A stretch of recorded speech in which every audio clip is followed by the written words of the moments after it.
Tá an fhíseán treoirg seo curtha ar fáil chun tuilleadh cabhra go chuirta Scoileanna ionad bhreis a d'fhacthas agus a lúna agus do gach suíomh eile sa phróiséis a bhaineann le teacht ar bhart Céitadán Measta agus ar Rang-Orduithe Ranga de gach scoileáir sa Rang-Ardteistméireachta im Léana. Tugann an Forlíonadh treoirg seo tuilleadh eolais de Scoileanna i réimsí lena n-áirítear, treoir maidir le cléine, neamhchomhfhiosach a thachant, agus inúcha fianaise go nóthachtála i gcás scoileáirí faoi bhí cumas. Tá sé fíorthábhachtach go bhfanadh Scoileanna agus múinteoirí ordialach faoi ionsaí féideartha cléantacht neamhchomhfhiosach a d'fhéadfadh cur isteach ar phróiséis na Ghráid Ríofa, agus a chinntiú go bhfuil obaíocht túlacht i gceist i nghinúint na marcanna Céitadán Measta agus Rang-Orduithe. Ionas gur féidir le Scoileanna agus múinteoirí a chinntiú go bhfuil na meastacháin a dhéantar chomh cathrúm agus is féidir. Má tá ar ordialach faoi ionsaí cléantacht neamhchomhfhiosach, is mó an seans go ndéanfar scrúdú níos obaíocht túla ar an bhfianaise, agus go ndíreoifar ar aonaise a bhaineann go sonrach le go nóthachtáil san ábhar agus nach muineann le tosca eile. Ar an mbealach céanna, tugann an taighde le tuiscin freisin, go bhféideann an teolas atá ag múinteoirí nó a bheasann siad a bheith acu ar chúlraí scoileáirí, amhail a gúlra soch-eacnamaíoch nó a gúlra teaghlaigh, tionachar neamhchomhfhiosach a imirt ar bheastachán múinteoirí. Más eol gur féidir leis sin tarlú, tá seans níos fearr go ndíreoidh an múinteoir ar aonaise agus ar an gcúis a gceaptar go minic scoileáire faoi le caighdeán faoi le amach.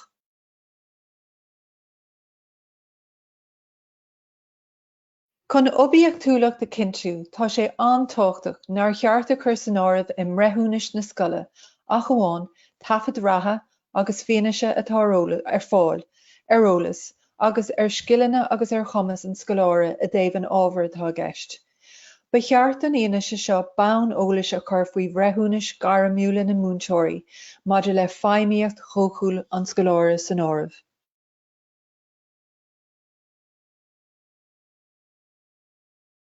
Níor cheart de thosca eile tionachar a imirt ar an mreithúnas seo, lena n-áirítear agus ní liosta teoranta é seo, tréithe a chosnítear faoi reachtaíocht comhionanas san áireamh, inscinne, stádas pósta, stádas teaghlaigh, cléanna gnéis, creidimh, fhís, míchumas, cinenne agus bailríocht de phobal an luch siúl. Ar an mbealach céanna, níor cheart go gceadóidh faoi do iompar scoileáire bíodh sé sin go maith nó dúshlánach, charachtar, cuma, aicme hóisialta ná neamhláthreacht ó mheasúnaithe simithacha scoilbhunaithe de bharr tinnis, mar shampla, tionachar a imirt ar bhreithúnis.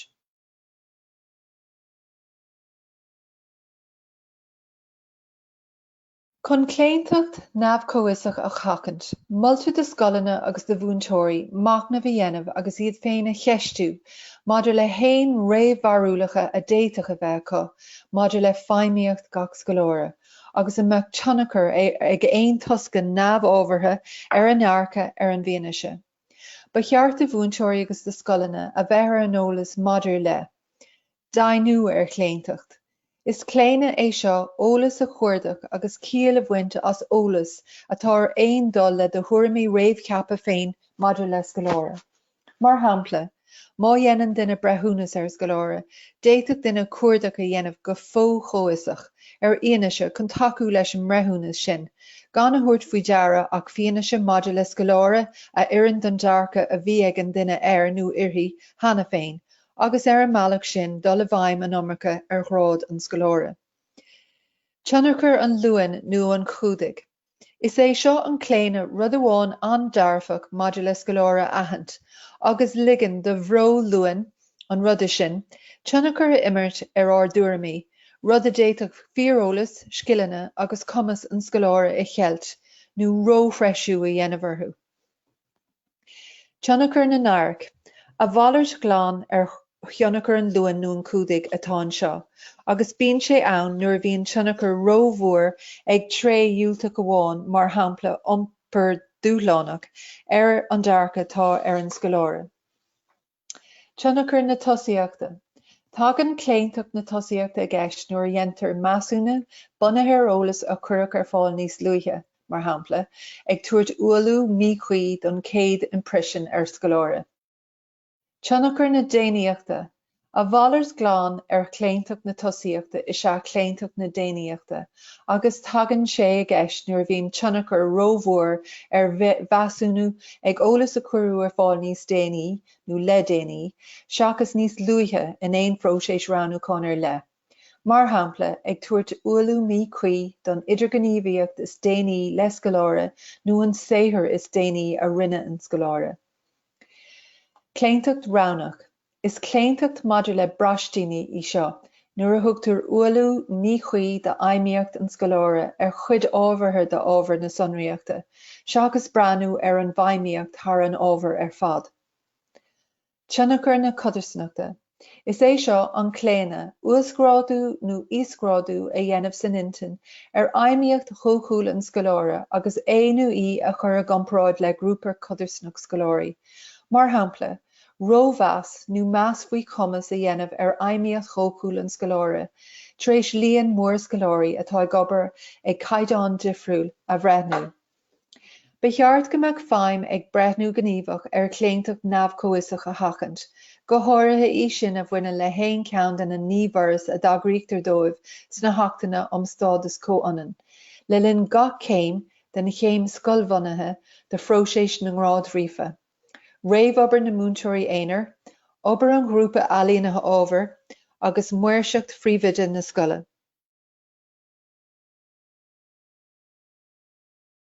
Tá feidhm ag an ábhar chuas maidir le cléintach neamhchomhaisach a thacaint i gcás scoláirí atá faoi bhí chumas.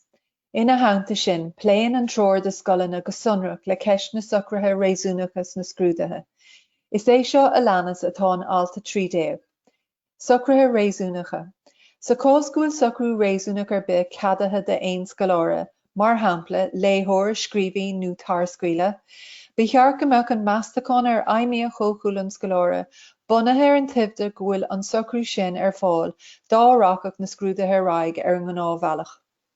Ó tharla sé go bhfuil sé gceist go léireoidh na socraithe gnámhbhealach oibre na scoláirí sa rang, níor cheart go mbeadh aon gá le hidir go bháil faoi le, seachas an tuiscint atá ag an múinteoir hana féin ar an gcaoi an éiríonn leis an scoláire nuair a bhíonn na tacaíochtaí cuí a bhain.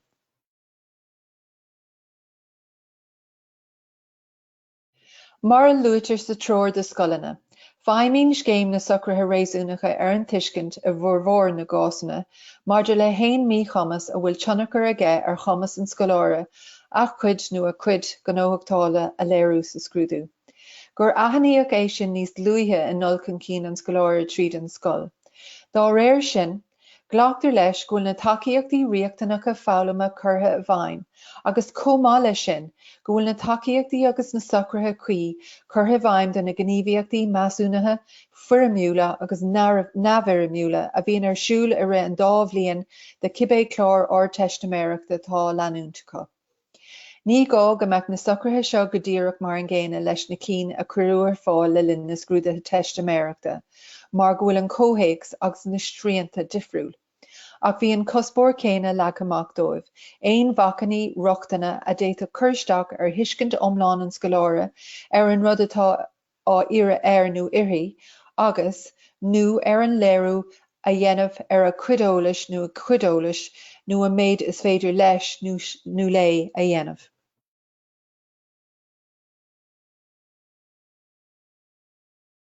Maidir le scoláire bith a bhfuil riachtanis freise aige nó aici, agus ar gá tacaíocht agus nó socrú a chur ar fáil ina le a d'impleacht foghlama nó beasúnathe, táthar ag súil gur cuireadh na múinteoirí go léir atá ag an scoláire sin ar an eolas faoi chinál an riachtanis agus faoi na tacaíochtaí cuí ag an am ar aithníocht na riachtanis i dtúspóra. I gcásanna nach bhfuil bainisteocht na scoile, cinnte go ndearnú é sin. Bhí cheart dó bhí dhéanamh anois go bhfuil an teolas ar fad atá riachtanach maidir le scoláirí atá faoi bhí chumas, curtha ar fáil de na múinteoirí go léir, chun bonn eolais a chur faoin na gcuidibre agus marcanna céitadán á measacha.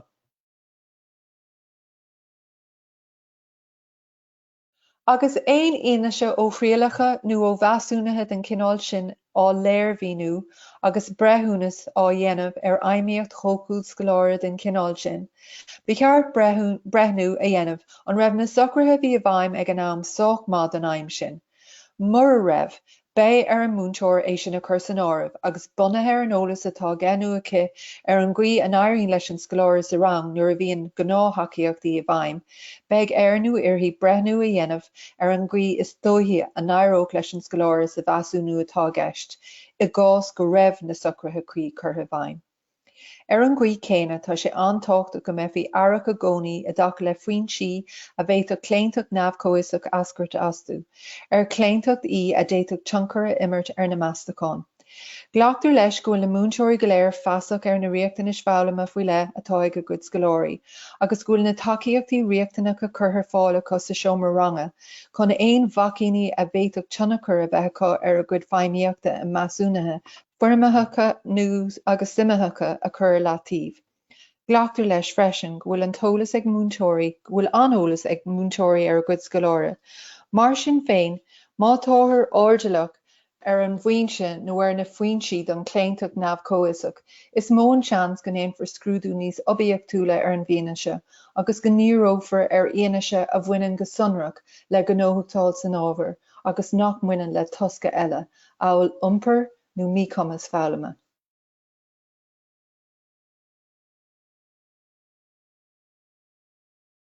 Déadach eolas agus breathnú na múinteoirí ar amhlaim scoláirí ar leith, measúnú foirmitheach ar an bheallam sin le linn idirghníomhaíochtaí ranga agus measúnú suimitheach ar gnóthachtáil, agus iad sin ar fad curtha le chéile, beann eolas a chur faoi bheann fianaise an bhúinteoire, chun teacht ar mharcanna céite don do scoláirí atá faoi bhí chumas, faoi mar dhéantar go dainn a gcás na scoláirí eile go léir.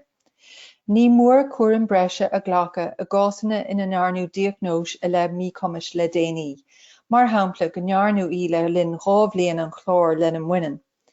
Sa cás sin, ní mór go gcuirfí san áireamh go méidir go léireoidh torthaí ó phríalacha agus ó bheasúnathe eile a rinneadh sular cruinn na tacaíochtaí i bhfeidhm, leibhéal gnóthachtála an scoláir san ábhar, sa bhádúil nó sa tasc atá faoi cabaidil a léiriú ar leibhéal atá níos ísle ná leibhéal iarmhír an scoláire. Ní mór thuirt faoi deara nach gá go mbeadh eolas maith ar na sonraí a bhaineann leis céim na socraithe réasúnacha atá á feidhmiú ag Comisiún na Scrúdathe Stáit.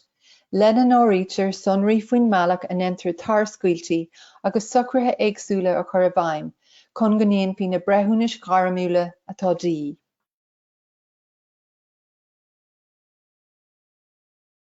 Buineann an tácht is mó le bunfrúnsabal na scéime. I meas na gcínas táchtaí tá an tuiscint nach bhfuil sé ag gceist go mbeadh na socraithe mar chúitimh as aon easpa gnóthachtála mar thoradh ar bhí chumas, ach go gcuirfí ar leathtaobh a oiread agus is féidir aon bhacaní a dógadh nach mbeadh deis ag scoláire a bhíor leibhéal bunúsach gnóthachtála a léiriú mar gheall. Bíonn tarscaoile nó díolúine a gceist a gcuid na socraithe scrúdathe, rud a chiallaíonn nach ndéanfar na scoláirí sin a thástáil in gné nó in ngnéithe áirithe den disciplín. Sa cás gur ceadaíodh tarscaoile nó díolúine de scoláire, an sin, nuair atá ag teacht ar bharc measta, ba cheart neamhord a dhéanamh ar aon easnamh a bhféadfadh sé gur léirigh scoláire roimhe sin i dtaca leis an gné a tarscaoileach. Ba cheart go níorófaí go hiomlán ar na gnéithe den disciplín nár tarscaoileach. Mar shampla, má ceadaíodh tarscaoile i le litreatha agus poncíocht scríofa do scoláirí i méarlann na Ardteistméireachta, ba cheart an bhúinteoir a gcás mar sin, breithnú a dhéanamh ar an méid píonóise a d'fhéadfadh go bheith gearrtha aige nó aici ar an scoláir sin san am a caitheadh de bhór aróidí den cineál sin ina nobair ranga, ina dríolacha agus ina measúnathe. An sin, ba cheart an bhúinteoir agus bhíonn sé ar gnóthachtáil á léirbhíonú agus á chur sa bheith aige nó aici, a aithint go gcuirfí easnamh sa litriú agus sa foncíocht as an áireamh dá rachadh na scrúdathe ar aghaidh mar is gnó.